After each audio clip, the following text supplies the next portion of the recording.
Together we rise. When you chart your own course, there are going to be people in your life that have a different path in mind. But at the end of the day, you're the only person that has to live your life. So you have to look within your own spirit and ask yourself what you want. It takes courage to get there. It's not easy to chart your own path, but it's satisfying.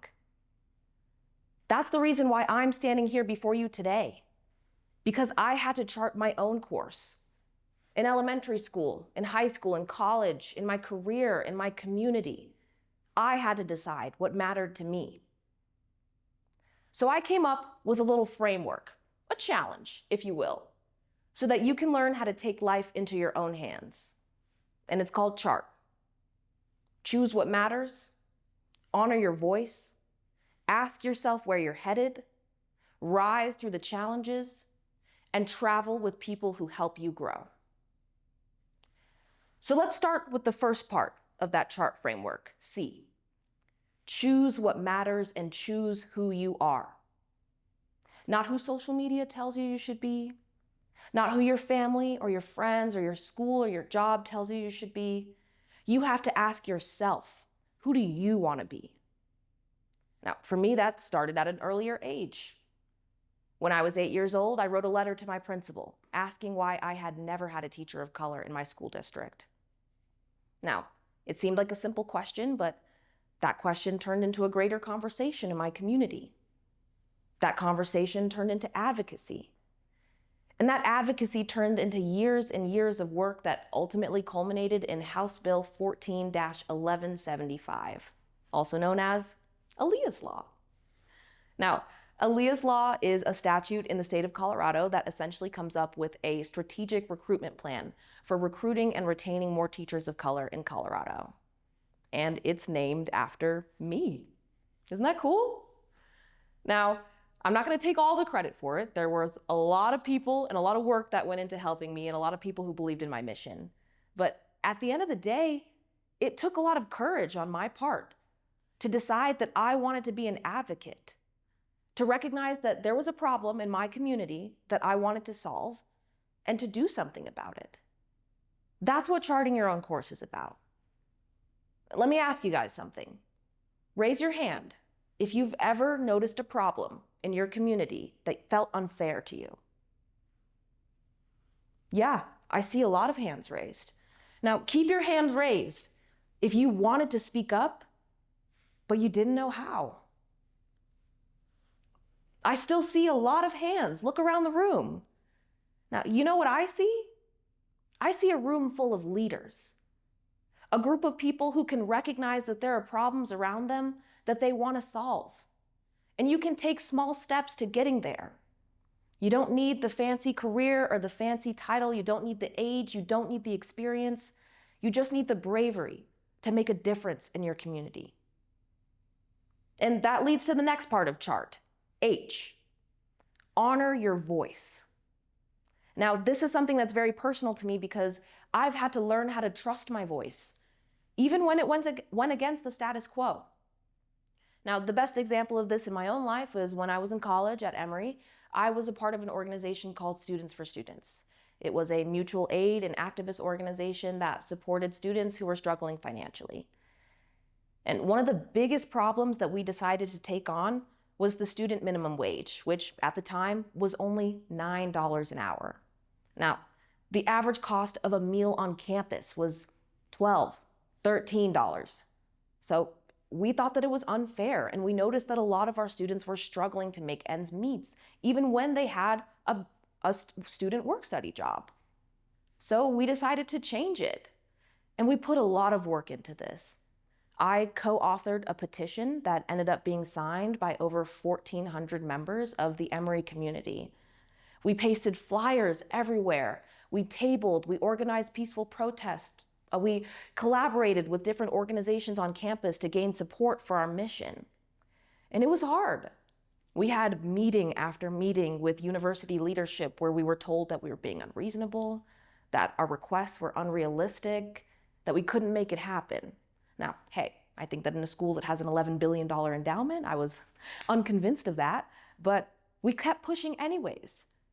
Even though we were young, even though we were naive, we refused to accept that it wasn't possible to change.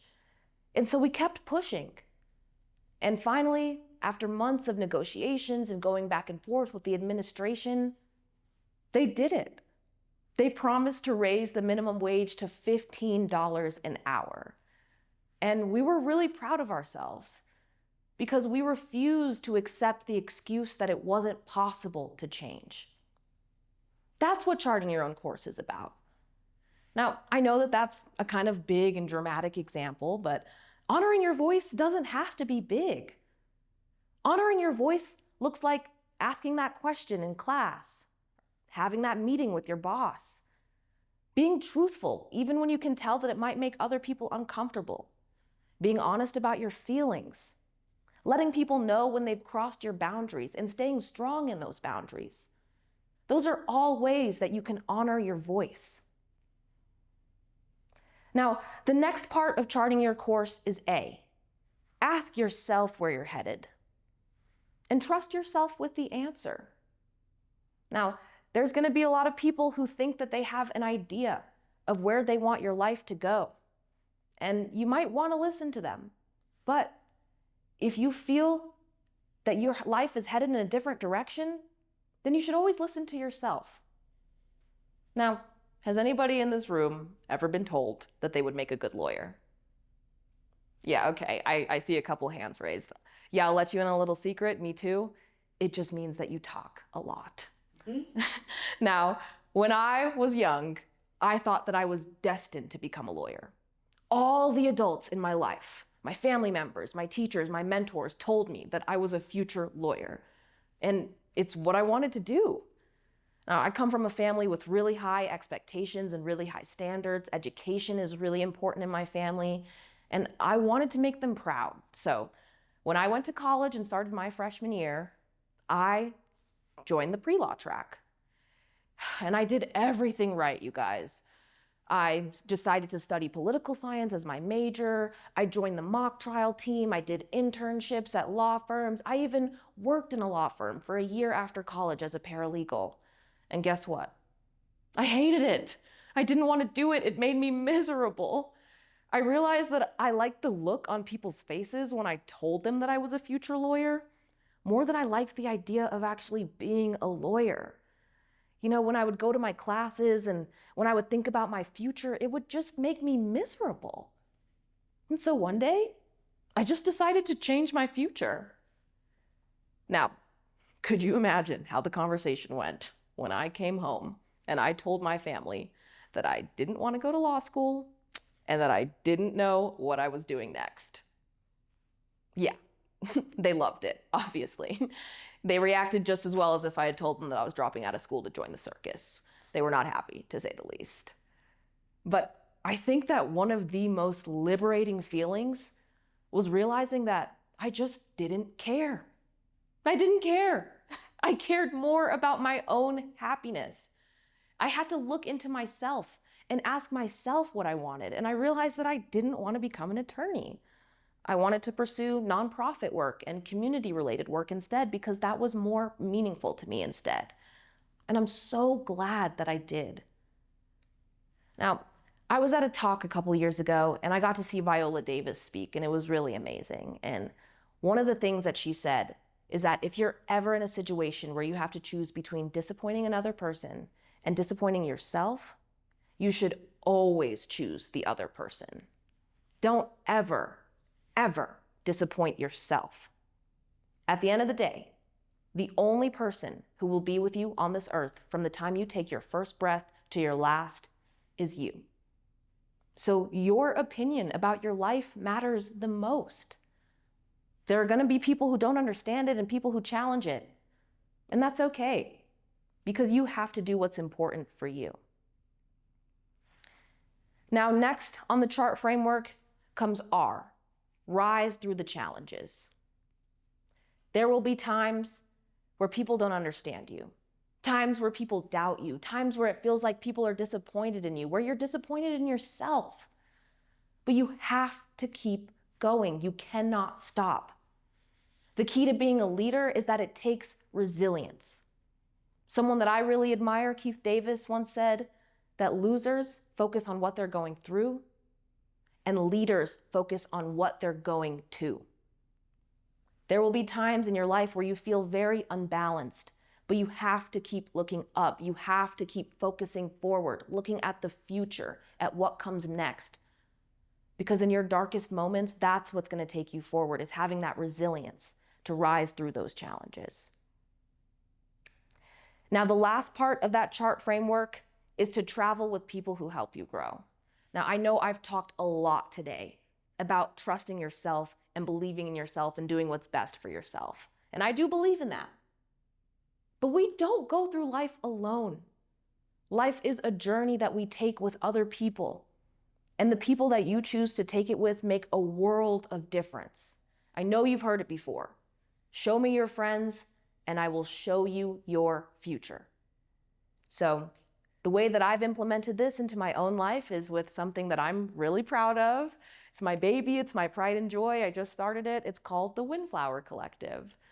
The Windflower Collective is an Atlanta-based social organization that encourages community care and a neighborly network of support. So one of the things that we do is we encourage people to buy, trade, barter, or donate useful products and services at a free or significantly reduced cost. And we also plan community social events that just encourage care and connection. I started the Windflower Collective because, I'm in my early 20s in a big city without my family. A lot of my friends are doing the same, and I've just noticed a loneliness problem, especially in our generation. A lot of people are overworked, we're underpaid, we're broke, we're far from home. And a lot of us really want to make a difference in our communities, especially with everything going on in the world, and we just don't know how. And so the Windflower Collective was my way of trying to make a difference in my community and my way of helping people. So we've planned a few social events, we've had potlucks, we've had game nights, we just recently did a clothing swap, and it's been a great way to bring people together. I am so grateful for the amount of support that I've received from my friends. They have helped me so much, they've volunteered for my cause, and they've really encouraged me in my mission. Sometimes 3 or 4 people come to my meetings, other times 30 people come to my meetings.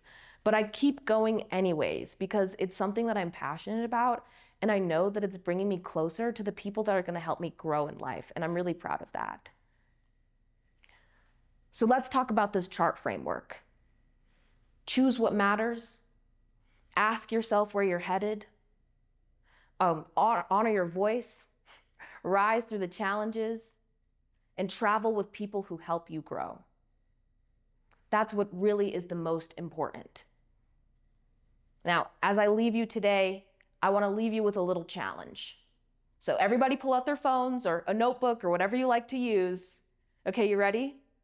I want you to write down one dream you're working towards, one person who can help you get there, and one quote or phrase or song lyric that really hypes you up, really inspires you every day. One dream you're working towards, one person who can help you get there, and one quote that inspires you. So as I leave you today, I'll leave you with my favorite quote, which is that there are only 2 people in the entire world whose approval should ever matter to you. It's not your friends, it's not your parents, it's not your boss, it's not your boyfriend or your girlfriend. The only 2 people whose approval you should strive for is your 8-year-old self and your 80-year-old self. Your 8-year-old self should be proud of all the dreams that you've achieved. And your 80-year-old self should look back on your life with more happy memories than regrets. Thank you so much for your time. I'm so proud of you guys for being here today and for putting in the work to become the version of yourselves that you want to be. And I hope that you can use this C.H.A.R.T framework to help take your life in the direction that you've always wanted it to go. Thank you.